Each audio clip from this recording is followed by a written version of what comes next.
যত রকমের ক্যান্সার হয় তার অ্যাবাউট 25% হচ্ছে ব্রেস্ট ক্যান্সার। ব্রেস্ট ক্যান্সারের ক্ষেত্রে সবচেয়ে বেশি কারণ কি দেখতে পান? এইটা ছাড়া কিছু কিছু লাইফস্টাইল ফ্যাক্টরস আছে। প্রথম তো হচ্ছে যে প্রিভেনশন, দ্বিতীয় হচ্ছে আর্লি ডিটেকশন এবং তৃতীয় হচ্ছে ট্রিটমেন্ট। কিছু পরীক্ষা করা যাতে আমরা আগে রোগটাকে ধরতে পারি।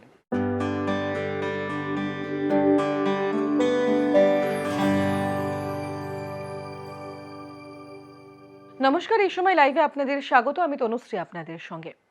আমাদের প্রতিনিয়ত এই জীবন ধারণের ক্ষেত্রে বিভিন্ন রোগে বিভিন্ন জটিলতায় আমরা আক্রান্ত হই, যার মধ্যে অন্যতম মারণ রোগ ক্যান্সার। আর বিশেষত মহিলাদের ক্ষেত্রে এখন অনেকেই আক্রান্ত হচ্ছেন ব্রেস্ট ক্যান্সারে এবং জানি অত্যন্ত ভয়ে থাকেন তারা। যারা আক্রান্ত হন তাদেরকে একাধিক বিষয় খেয়াল রেখে নজরে রেখে চলতে হয়। অনেকে ভয় পান যে এই রোগ থেকে কি সম্পূর্ণ নির্মূল হয়ে আসা সম্ভব বা এই রোগ সম্পূর্ণ নির্মূল হতে পারে। চলুন, একাধিক প্রশ্ন অবশ্যই আমাদের মনে রয়েছে, সেই সব প্রশ্নের উত্তর আমরা নেব এবং সেই কারণেই আজ আমার সঙ্গে স্টুডিওতে উপস্থিত রয়েছেন বিশিষ্ট অঙ্কোলজিস্ট ডক্টর অনিমেষ সাহা। আপনাকে আবারও এই সময় লাইভে স্টুডিওতে অনেক স্বাগত। আমরা ক্রমাগত একাধিক সেশন আপনার সঙ্গে করেছি এবং প্রত্যেকটি ক্যান্সার সংক্রান্ত যে আলোচনা হয়েছে, স্বাভাবিকভাবে এই সময় লাইভের দর্শকদের প্রত্যেকটি এপিসোড ভীষণই পছন্দ হয়েছে এবং তাদের প্রচুর কমেন্টসও আমরা পাই। আজকের দিনে দাঁড়িয়ে যেমন লাং ক্যান্সার ভীষণভাবে, আপনি আগের এপিসোডেই বলেছিলেন যে লাং ক্যান্সারে আক্রান্তের সংখ্যা ক্রমশ বাড়ছে, সাধারণ মানুষ আক্রান্ত হয়ে পড়ছেন। তার মধ্যে অন্য সেটা বাদ দিলে আরও একটি গুরুত্বপূর্ণ হচ্ছে ব্রেস্ট ক্যান্সার, যেটা মহিলারা স্বাভাবিকভাবে ভীষণভাবে আক্রান্ত হচ্ছেন। কিন্তু কেন আক্রান্ত হচ্ছেন, মানে এই সময় দাঁড়িয়ে কি কি কারণ থাকতে পারে এই আক্রান্তের পেছনে? মহিলাদের মধ্যে যত রকমের ক্যান্সার হয় তার অ্যাবাউট 25% হচ্ছে ব্রেস্ট ক্যান্সার, এবং মহিলারা যারা ক্যান্সারের রোগে মারা যান তার মধ্যে অন্যতম কারণ হচ্ছে ব্রেস্ট ক্যান্সার। আচ্ছা। যদি আমরা গ্লোবোকনের ভারতীয় পরিসংখ্যানটা দেখি, লাস্ট ইয়ার মোটামুটি 1.8 লাখ মহিলা ব্রেস্ট ক্যান্সারে আক্রান্ত হয় এবং 1 লাখ মহিলা ব্রেস্ট ক্যান্সারে মারা যান মৃত্যু ইন্ডিয়াতে পর্যন্ত হয়। তো সেক্ষেত্রে এটা একটা খুব গুরুত্বপূর্ণ বিষয় যে ব্রেস্ট ক্যান্সার সম্বন্ধে সকলকে এবং মহিলাদের সচেতন হওয়া উচিত। যদি আমি ব্রেস্ট ক্যান্সারের কারণগুলো বলি, একটা হচ্ছে রিপ্রোডাক্টিভ ফ্যাক্টর, একটা মেইন কারণ। দেখা গেছে যাদের মহিলাদের পিরিয়ড যেটা আগে শুরু হয়, ধরুন নর্মালি যাদের 14-15 বছরে শুরু হওয়ার কথা, যদি আগে শুরু হয় এবং মেনোপজ মানে যখন পিরিয়ড বন্ধ হয় সেটা যদি পিছিয়ে যায়, তাহলে কিন্তু একটা ব্রেস্ট ক্যান্সারের ঝুঁকি বাড়ে। আচ্ছা, তাহলে শুরুটা তো মানে লক্ষণটা অনেক আগে থেকেই দেখা দিতে পারে। হ্যাঁ, মানে এটা দীর্ঘদিন যত বেশি দিন হরমোনাল এক্সপোজার হয় ততদিন রোগের ঝুঁকিটা বাড়ে। এর সাথে সাথে আজকালকার দিনে মহিলারা মানে উইথ মডার্নাইজেশন দেরি করে বিয়ে করেন, 30 বছর 35 বছর, সেটাও কিন্তু ব্রেস্ট ক্যান্সারের ঝুঁকি মহিলাদের মধ্যে বাড়াচ্ছে। আচ্ছা। বাচ্চা না নেওয়া বা বাচ্চা বেশি বয়সে হওয়া, সেটাও একটা কিন্তু মহিলাদের মধ্যে ব্রেস্ট ক্যান্সারের ঝুঁকি বাড়াচ্ছে। আচ্ছা। এইটা ছাড়া কিছু কিছু লাইফস্টাইল ফ্যাক্টরস আছে। ধরুন সেডেন্টারি লাইফস্টাইল, বসে কাজ করা, ফিজিক্যাল অ্যাক্টিভিটি কম করা, ওবেসিটি, এটা কিন্তু একটা মহিলাদের মধ্যে ব্রেস্ট ক্যান্সারের ঝুঁকি বাড়াচ্ছে। এটা ছাড়া কিছু কিছু ক্ষেত্রে আমরা দেখি ফ্যামিলি হিস্ট্রি।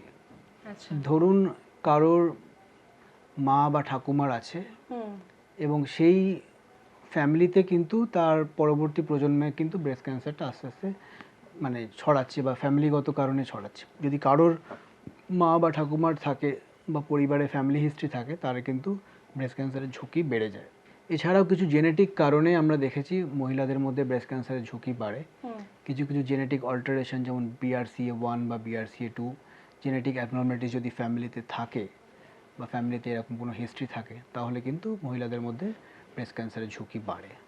আপনি তো প্রতিদিন প্রচুর এই রোগের যারা রোগীরা তাদের সঙ্গে ডিল করছেন, কথা বলছেন, দেখছেন। এই ব্রেস্ট ক্যান্সারের ক্ষেত্রে সবচেয়ে বেশি কারণ কি দেখতে পান? বেশিরভাগ ক্ষেত্রে এটা কিন্তু আমরা দেখি যে একটা রিপ্রোডাক্টিভ ফ্যাক্টরটাই মেন কারণ। আচ্ছা। যে বেশি বয়সে বিয়ে হচ্ছে বা বাচ্চা নেই বা বাচ্চা দেরিতে হচ্ছে বা মেনোপজ দেরিতে হয়েছে, এই কারণ। তবে আজকালকার দিনে আমরা অনেক অ্যাটিপিক্যাল সিমটম নিয়েও ব্রেস্ট ক্যান্সারের প্রেজেন্টেশন দেখছি। খুব কম বয়সে মহিলাদের মধ্যে জেনেটিক অল্টারেশনের জন্য কিন্তু ব্রেস্ট ক্যান্সার দেখা যাচ্ছে। মানে এটার মধ্যে এই জেনেটিক কারণটা কি সবচেয়ে বেশি মানে গুরুত্বপূর্ণ বা বেশি উজ্জ্বল হয়ে ওঠে যে জেনেটিক কারণটার কারণে হবেই ব্রেস্ট ঠিক ক্যান্সার? সেটা নয়, মোটামুটি জেনেটিক কারণের জন্য আমরা যেটা ব্রেস্ট ক্যান্সার দেখি সেটা হয়তো 5 থেকে 10% পেশেন্টদের হয়। আচ্ছা, বাকি বাকি কিন্তু কারণটা অন্যান্য কারণ। লক্ষণ কি কি থাকে ডাক্তারবাবুর ক্ষেত্রে? কমন যেটা প্রেজেন্টেশন সেটা হচ্ছে ব্রেস্টে একটা লাম্প বা একটা ফোলা বা একটা চাকা মতো বুঝতে পাওয়া। আচ্ছা, সেটা ধরুন ধীরে ধীরে আস্তে আস্তে বাড়ছে সাইজে। ব্রেস্টের স্কিনে কোনো চেঞ্জেস, স্কিনের কালারে চেঞ্জেস হতে পারে। ব্রেস্টের মধ্যে কোনো অ্যাসিমেট্রি, আচ্ছা, ব্রেস্টের মধ্যে কোনো আলসার বা ঘা হয়েছে সেটা শোকাচ্ছে না, আচ্ছা, অ্যাবনর্মাল ডিসচার্জ হচ্ছে ব্রেস্টের থেকে। ব্রেস্ট ছাড়াও আন্ডার আর্মসের কোনো গ্ল্যান্ড ফুলে রয়েছে বা গলার কোনো গ্ল্যান্ড ফুলে রয়েছে, এগুলো ব্রেস্ট ক্যান্সারের কিন্তু লক্ষণ হতে পারে। এই ক্যান্সার থেকে বাঁচতে আমরা কি কি করব মহিলারা? দেখুন, প্রথম তো হচ্ছে যে প্রিভেনশন, দ্বিতীয় হচ্ছে আর্লি ডিটেকশন এবং তৃতীয় হচ্ছে ট্রিটমেন্ট। ওকে, প্রিভেনশনের জন্য যেগুলো আমাদের হাতে রয়েছে, লাইফস্টাইল মডিফিকেশন, ওবেসিটিকে কন্ট্রোল করা, একটা অ্যাক্টিভ ফিজিক্যাল লাইফ লিড করা, হেলদি ডায়েট খাওয়া। দীর্ঘদিন যারা আমরা দেখেছি হরমোন রিপ্লেসমেন্ট থেরাপি অনেকে নিয়ে থাকেন, আহ, যে যৌবনটাকে ধরে রাখার জন্য, সেইটার কিন্তু এখন ক্ষতিকারক দিক হচ্ছে এই ব্রেস্ট ক্যান্সার। তো হরমোন আচ্ছা। রিপ্লেসমেন্ট থেরাপি যদি অ্যাভয়েড করা যায় বা একটা ডক্টরের পরামর্শ ছাড়া এটা যাতে না নেওয়া যায় সেটাকে এই যেটা বললেন এই হরমোন রিপ্লেসমেন্ট থেরাপি আর হরমোন থেরাপি বিষয়টা কি একই? বিষয়টা অন্যরকম। আচ্ছা, আলাদা। সেটা অন্যরকম। আচ্ছা, এই ব্রেস্ট ক্যান্সারের ক্ষেত্রে কি হরমোন থেরাপি একটা বড় কাজ করে? হ্যাঁ, আচ্ছা, ইউজুয়ালি 70% কেসে যেটা দেখা গেছে যে ব্রেস্ট ক্যান্সার একটা হরমোন ডিপেন্ডেন্ট ক্যান্সার, মহিলাদের শরীরের হরমোন খেয়ে ব্রেস্ট ক্যান্সারটা বাড়ে। আচ্ছা, তো সেই ক্ষেত্রে একটা সুবিধা হচ্ছে হরমোন থেরাপির ট্যাবলেট দিয়ে আমরা সেটাকে বন্ধ করে বা টার্গেট করে হরমোন থেরাপির চিকিৎসার মাধ্যমে ব্রেস্ট ক্যান্সারটাকে কন্ট্রোল করতে পারি। আচ্ছা, কিন্তু হরমোন রিপ্লেসমেন্ট থেরাপিটা একটু অন্য জিনিস, যেটা মেনোপজের পরে মহিলাদের হরমোন কমে যায়, সেইটাকে আর্টিফিশিয়ালি সেই হরমোনটা মহিলাদের শরীরে দেওয়া যাতে হরমোনাল ফাংশনগুলো চলতে থাকে। আচ্ছা। সেক্ষেত্রে দুটো রোল দু রকমের। দুটো অন্যরকম। আচ্ছা, এই ব্রেস্ট ক্যান্সারের ট্রিটমেন্টে সবচেয়ে এই মুহূর্তে দাঁড়িয়ে বর্তমান সময় উন্নত প্রযুক্তির কি ট্রিটমেন্ট রয়েছে যেখান থেকে মানুষ সুস্থ হয়ে ফিরতে পারবে? দেখুন, ব্রেস্ট ক্যান্সার চিকিৎসার অনেকগুলো পদ্ধতি রয়েছে। হুম, তার মধ্যে surgery, radiation therapy, chemotherapy, immunotherapy, targeted therapy, hormone therapy এবং প্রিসিশন মেডিসিন আজকের দিনে। এবং প্রত্যেকটা ক্ষেত্রেই কিন্তু ক্যান্সারের চিকিৎসায় প্রভূত উন্নতি হয়েছে। আমি যদি সার্জারির দিকে দেখি, আগেকার দিনে ব্রেস্ট ক্যান্সার হলেই পুরো ব্রেস্ট মহিলাদের বাদ দিয়ে দেওয়া হতো, কিন্তু মহিলাদের ক্ষেত্রে এটা একটা ডিগনিফাইড একটা অর্গান এবং সেটা আমরা দেখেছি যে শুধু টিউমারটা যদি বাদ দেওয়া যায় ব্রেস্টটা রেখে, তাহলেও কিন্তু আউটকাম একই রকম হয়। কাজে আজকালকার দিনে আমরা অর্গান প্রিজার্ভেশন বা ব্রেস্ট প্রিজার্ভেশন সার্জারির জন্য রেকমেন্ড করে থাকি, যেখানে শুধুমাত্র টিউমারটা বাদ দেওয়া হয় ব্রেস্টকে প্রিজার্ভ করে। দ্বিতীয় হচ্ছে রেডিওথেরাপি। রেডিওথেরাপি একটা খুবই গুরুত্বপূর্ণ চিকিৎসা ব্রেস্ট ক্যান্সারের, এবং বিভিন্ন স্টেজে বিভিন্ন ধাপে রেডিয়েশনকে আমরা বিভিন্নভাবে ইউজ করে থাকি। মেনলি সার্জারির পরে ব্রেস্ট ক্যান্সার রেকারেন্সকে প্রিভেন্ট করার জন্য রেডিয়েশন থেরাপি ইউজ করা হয়, এবং আগেকার দিনে সেটা 5 সপ্তাহ ট্রিটমেন্ট হতো। এখন আমরা অত্যাধুনিক পদ্ধতি ইউজ করে 5 দিনে বা 1 সপ্তাহের মধ্যে ট্রিটমেন্ট কমপ্লিট করে ফেলতে পারি, এবং অনেক প্রিসাইজ ওয়েতে রেডিয়েশন দেওয়া হয়। আগেকার দিনে বাঁ দিকে যাদের ব্রেস্ট ক্যান্সার হতো তাদের দেখা যেত যে অনেক হার্টের অসুখ মহিলাদের আগে চলে আসছে, যেটা হয়তো 70 বছরে আসার কথা, সেটা হয়তো 50-55 বছরে চলে আসছে। তখন আমরা রিসার্চ করে দেখলাম যে যখন বাঁ দিকের ব্রেস্টে রেডিয়েশন দেওয়া হয় তখন কিছুটা রেডিয়েশন হার্টের মধ্যে দিয়ে যায়। আচ্ছা, কাজেই সেই সাইড এফেক্টের জন্য মহিলাদের হার্টের প্রবলেম আগে দেখা যায়, এবং হার্টের প্রবলেমের জন্য মহিলাদের আগে মৃত্যু হয়ে যায়। তো সেই পদ্ধতি, সেটাকে মাথায় রেখে এখন অত্যাধুনিক রেডিয়েশন থেরাপির মাধ্যমে একটা পার্টিকুলার টেকনিক আছে যেটাকে আমরা ডিআইবিএইচ বা ডিপ ইন্সপিরেটরি ব্রেথ হোল্ড টেকনিক বলি। একটা 4D city, 4 dimensional CT scan use করে করা হয়। তো সেটার মাধ্যমে আমরা এমনভাবে ফোকাস করি যাতে হার্টে কোনো রেডিয়েশন না যায়। তো সেটা একটা উন্নতির দিক। কেমোথেরাপি আগেকার দিনে যা ইউজ হতো তাতে প্রচুর সাইড এফেক্ট হতো। এখনকার দিনে আমরা কেমোথেরাপির উন্নতির সাথে সাথে সাপোর্টিভ ট্রিটমেন্টের উন্নতির সাথে সাথে সেই সাইড এফেক্টগুলো আমরা অনেকটাই কমিয়ে আনতে পেরেছি।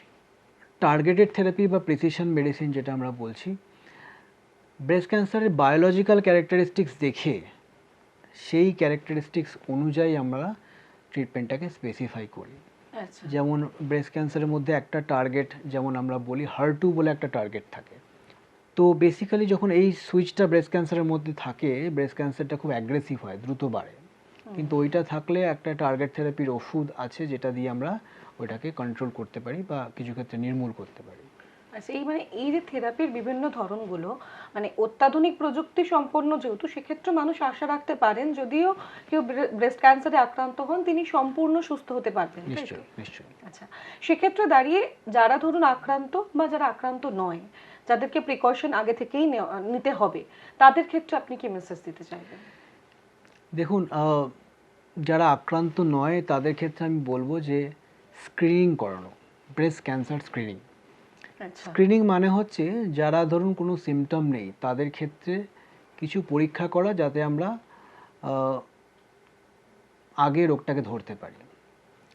ইউজুয়ালি সমস্ত মহিলাদের 50 বছরের পরে 2 থেকে 3 বছরে ম্যামোগ্রাফি বলে একটা পরীক্ষা করার দরকার। সেটা আচ্ছা। সিম্পলি ব্রেস্টের একটা এক্স-রে। আচ্ছা। তো সেই পরীক্ষার মাধ্যমে ব্রেস্টে কোনো টিউমার হয়েছে কিনা, ইভেন ছোট যেটা বাইরে থেকে বোঝা যাচ্ছে না সেটা হয়েছে কিনা সেটা বোঝা সম্ভব। যদি কারোর ফ্যামিলি হিস্ট্রি থাকে তাহলে আরও কম বয়স থেকে শুরু করতে হবে, 40 বছর বয়স থেকে, বা কোনো ফ্যামিলিতে জেনেটিক চেঞ্জেস অলরেডি ডকুমেন্টেড, যে ঠাকুমার ছিল ব্র্যাকা জিন মিউটেশন বা মায়ের ছিল, তাদের ক্ষেত্রে 30 বছর বয়স থেকে এই স্ক্রিনিংটা শুরু করা উচিত। এটা ছাড়া আর একটা খুব গুরুত্বপূর্ণ হচ্ছে সেলফ ব্রেস্ট এক্সামিনেশন। মহিলারা নিজেই বাথরুমে দিয়ে নিজে আয়নার মাধ্যমে নিজে দেখতে পারে যে কোনো লাম্প ফিল হচ্ছে কিনা। এখন ইউটিউব খুললে সেলফ ব্রেস্ট এক্সামিনেশনের ভিডিও ইউজুয়ালি পাওয়া যায়। তো নিজেরাই চেক করবেন যে কোনো চেঞ্জ হচ্ছে কিনা সাইজে বা সিমেট্রিতে, বা কোনো লাম্প দেখা যাচ্ছে কিনা, স্কিনে কোনো চেঞ্জ হচ্ছে কিনা। কিছু যদি অ্যাবনর্মালিটি পান বা মনে হয় যেটা আমার জন্য নর্মাল নয়, তাহলে ডাক্তারের পরামর্শ নেওয়া উচিত। একেবারে। আচ্ছা, অর্থাৎ রোগে আক্রান্ত হয়তো হচ্ছেন কিন্তু সেই রোগ থেকে বেরিয়ে আসা, সুস্থ হওয়া সম্ভব, সেই প্রশ্নের উত্তরই এতক্ষণ ডাক্তারবাবু দিলেন। আশা করি আপনারা সমস্যায় পড়লেও সেই সমাধানের পথও আপনাদের কাছ অবধি পৌঁছলো, এবং প্রত্যেকটি যে ডাউটস এবং কোশ্চেন আমাদের মনে থাকে সেই কোশ্চেনের অ্যান্সার আপনাদের হয়ে আমি নেওয়ার চেষ্টা করলাম। আশা করি আপনাদের ভালো লাগলো। এতক্ষণ আমাদের সঙ্গে থাকার জন্য অনেক ধন্যবাদ। আপনাকে অনেক ধন্যবাদ আমাদের প্রশ্নের উত্তর দেওয়ার জন্য এবং ভীষণ গুরুত্বপূর্ণ তথ্য আমাদের সামনে তুলে ধরার জন্য। আজকের মতো এখানেই শেষ করছি, তবে অন্যান্য আরও খবরের জন্য অবশ্যই দেখতে থাকুন এই সময় লাইভ।